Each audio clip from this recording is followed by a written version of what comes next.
Hi everyone, my name is Emma Ginder and this is my Module 7 submission for the Human Resource Frame. So the Human Resource Frame is viewing an organization, or in our situation, a school building as a family. I've mentioned before the leadership change that took place in my building mid-year. And ever since that leadership change, we have really focused on creating a family environment among our staff. The situation that occurred with the leadership change was pretty tough on all of us. And so I think by creating more of a family environment, it's definitely made it easier for us to get through it. The main focus with the Human Resource Frame are skills, attitudes, teamwork, and communication. Again, all my staff were really working hard and focusing on working towards improving these skills or these focuses. And then by viewing the organization as a family, it encourages planning and decision making among the staff and allowing a voice for everyone. It wants input from all staff and valuing all of their ideas.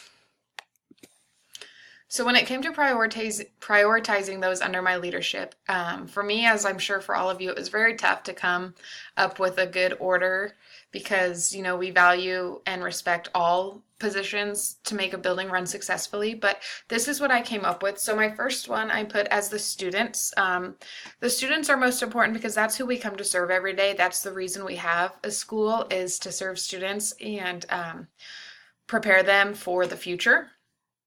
Below them, I put the teachers because teachers are such hard workers, and they put in so much time and effort to reach those students and to build a relationship with them and differentiate and modify and everything that comes into it, that teachers are definitely one to be valued.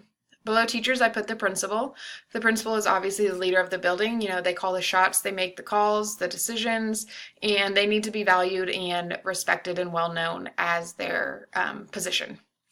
Below the principal, I put the paraprofessionals. In my building, paras are very well respected, and it would be very tough for us to survive without them.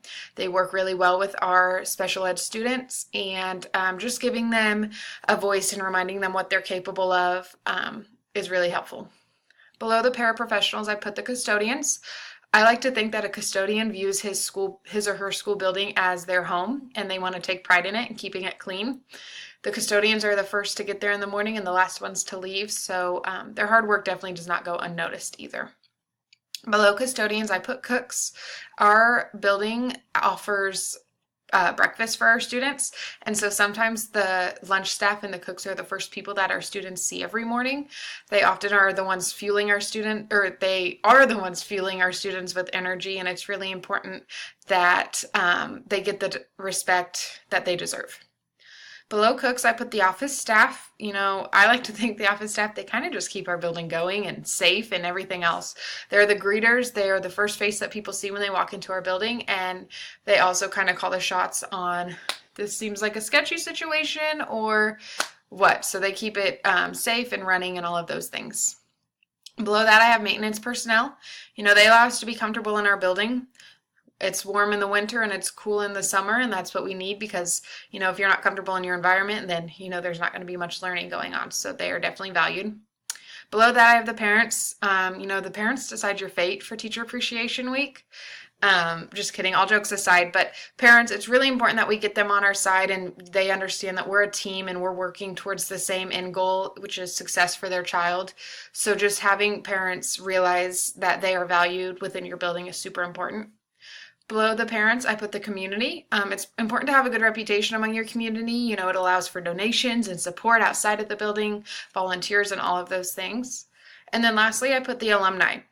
The alumni, they trusted you enough to go to your organization or building, and so they know what you're capable of, and they're rooting for you. So you just need to give them the same respect that they and their families gave to you as they went through your building or district or whatever it is you might be the leader of. All right. Thank you, guys.